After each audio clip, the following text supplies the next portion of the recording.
It was October 12, 1970, at the Forum in Los Angeles.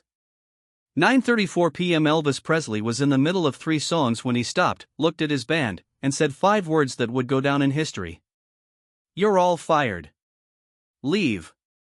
18,000 people stopped talking. The drumsticks stopped moving in the air. The lead guitarist's pick stopped moving on the strings. The background singers stood there with their mouths open, almost choked on harmony. Elvis wasn't playing. His face was hard as rock. His voice was icy. He told me to look at the wings. The band just stood there with their instruments in their hands, not understanding what was going on. When Elvis did something next, it changed everything about what it meant to be open on stage. The first thing to move was the bass.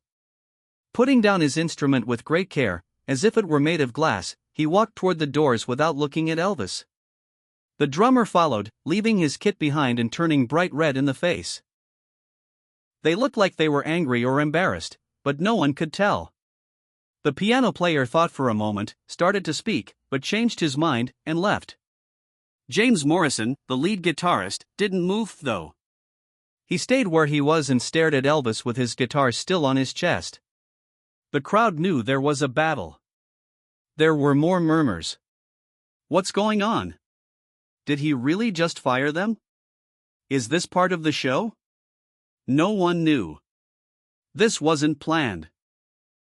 In front of 18,000 people, this was a real show of stress and anger. James finally spoke. Even though his voice wasn't boosted, it could be heard in the stunned quiet. "Do you want to do this now?" Elvis turned to fully face him in front of everyone. "I tried doing it alone. You didn't pay attention. Even though we were warned about it for a week, we made one mistake tonight." The crowd was glued to the screen. There was no better showing than this one. There was real fighting. On stage at the Forum, 2 guys who had worked together for years got into a fight. Some people took out their cameras and started to film. People would talk about this event for many years to come. It was real to them. James's grip on the neck of his guitar got tighter. "You're going wrong. It was wrong to keep you here for so long." Elvis had a dull voice. "Finally. Leave my stage." That's how long James stood there. 1 second. It felt like 5 hours. He then tore the guitar strap off his head, hit the ground so hard that feedback could be heard through the speakers, and stormed off stage. Some people in the crowd cheered, while others booed. No one knew who to back. The backup singers were no longer visible because they had left for the wings. The stage was empty except for Elvis, some instruments that had been left behind, and 18,000 people who were trying to figure out what they were seeing. Elvis got up and went to the mic. His voice was steady, but his hands were shaking a little. His words, "I owe you all an explanation," were clear. The crowd stopped talking again. "My band has been unprofessional for the past week, missing cues and playing wrong notes. It's not because they can't do better. It's because they stopped caring and trying." Someone in the front row yelled, "We believe you." More people joined in. But there was also alcohol. People who had come to see Elvis Presley and his famous band, not what this was becoming. Elvis went on, "I understand if you want refunds. I get it if you want to leave, but I'd like to finish the show if you don't mind. Just me. There is no band, it's just me and whatever I can give you." The crowd let out a lot of confused noise. One half was cheering. Half of them wanted to know how he'd do without a band. Though some people did start to leave, most stayed put and couldn't take their eyes off what was going on. Behind the scenes, Elvis's close friend and helper, Jerry Schilling, was trying to calm down the band members who had been fired. James was moving like crazy. In front of 18,000 people, he made us look bad. "You know what this means for our jobs, right?" Jerry said in a low voice, "You made yourselves look bad. This week, he told you 3 times. It wasn't important to you. We've been on tour all the time. We're worn out. He is too. Even so, he still comes ready to play." The fight went on, but Elvis couldn't hear it. One man stood on stage and stared at the 18,000 people who were there to see what would happen next. He walked to the back of the stage and put the guitar on a stand there. His own guitar, which he didn't play much at shows because people were used to hearing the full band. From the edge of the platform, he walked back to the middle of the stage and picked it up. People could see him better because the house lights were turned up a bit. They had come to see Elvis, but this wasn't him. There was no full band, dance, or show. There was just a man on stage with a guitar who looked very human all of a sudden. He said into the mic, "This could be terrible." He laughed a little. "It's okay," someone yelled. "Elvis, we love you." He laughed. Really smiled. "In an hour, let's see if you still love me." He began by playing just fingerpicking. The first notes of Can't Help Falling in Love, but they are different, slower, and more personal. His voice was soft and uncertain. Without the band to back him up, all of his flaws were shown. The crowd stood still for every breath, every small waver, and every moment of weakness. There was no show here. It was something else. There was nothing about Elvis Presley that made him the king. He was just singing because that's all he had left to give. The sound of the acoustic guitar filled the arena in a way that the electric guitar never could. You could hear the vibrations of the strings, his fingers, and the room itself. A woman 3 rows back began to cry. She had no idea why. Something about how honest and raw it was.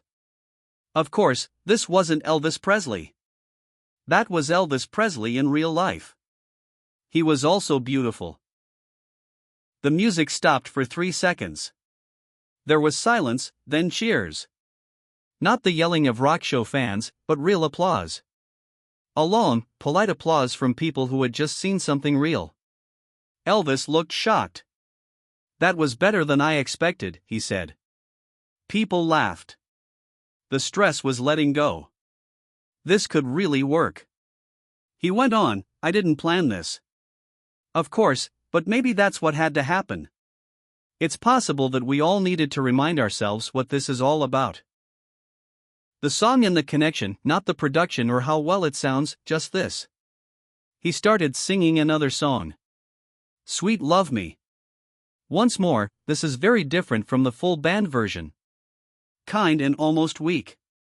In the second line, his voice broke once. In any other show, that would have been a bad move. You need to fix something in edits. Anyway, it was great because it was honest. The crowd was moving around. Really moving. 18,000 people dancing to the sound of an acoustic guitar and one man's voice. There was only music, no light show, no PA, and no band. Some of the artists who were fired from the band stayed to watch from the wings. James stood there with his arms crossed, trying to look angry, but his face was getting less angry. The drummer was crying out loud.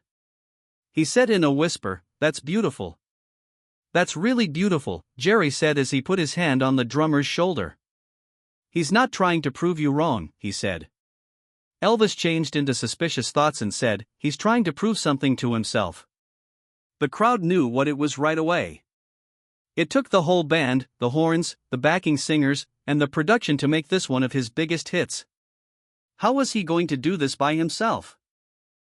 He took it all apart, slowed it down, and turned it into something else, almost a song. His voice did everything that the instruments normally did. He controlled the volume, the stress, and the release all with his voice and a simple guitar. Filming was going on. There was filming going on everywhere now. They knew what they were seeing was something that would never happen again. Elvis Presley, who was one of the most produced artists of all time, playing music in its purest form. He had no safety net or band to hide behind. He only had his ability and his willingness to be open. Elvis took a break between songs 11 minutes into his solo show. "Do you know what I just learned?" Because there was always the next song cue, the next band arrangement, or the next choreographed moment. He said, "I've been performing for 15 years, thousands of shows, and I don't think I've ever just talked to an audience like this. Really talked." The crowd paid close attention to everything. But I can just be here with you right now. As of right now, there is no ring and no production plan. He took a break. I'm sorry I fired my band in front of you. It wasn't professional of them. I'm not sorry for what's going on now, though. Someone yelled. We're not either. More cheers were heard. They were completely won over by Elvis. Things didn't go badly. This was turning into a myth. He did more music for 90 minutes. 23 songs in all. Some of them were hits. Some were deep cuts that no one saw coming. Some of the songs were covers that he had never done before, but he chose them because he could and because he didn't have to learn a band, make plans, or organize the production. He was just making decisions on the spot. Around the 15th song, his voice started to sound funny. You could hear the raspiness getting stronger. On any other show, this would be the time to take a break, drink water, and rest your voice. But Elvis kept going, and the fact that it was flawed made it better, more human, more real. Heartbreak Hotel turned into a secret confession. Things changed in Jailhouse Rock. It became slow and bluesy. People in the crowd could ask him things. In the valley, someone yelled for peace. He did it like it was a church service, eyes closed and sweating profusely even though he wasn't doing much. It got old for the ushers to try to keep people in their places after the 20th song. Everyone was standing there, wobbling, and many of them were crying. It was no longer fun to do this. Connecting with each other in a raw, real moment that went beyond acting was what this was. Everyone who had been fired from the band was now watching from the stands. It even got to James, his anger had changed into something else. While Elvis was showing something, they all had to agree with him. It was either respect or understanding. And that what made him unique wasn't the show. His voice, his personality, and his desire to connect were what made it work. Elvis picked Bridge over Troubled Water as the last song. A new hit that wasn't his. He had never done it in public before. His voice was rough because he had been singing for 90 minutes straight without stopping to rest. But he did everything he could. A lot of people joined in with the song. Together, the 18,000 voices back him like a band would, making the harmony and filling the room. It made Elvis's eyes water when he heard it. As he sang,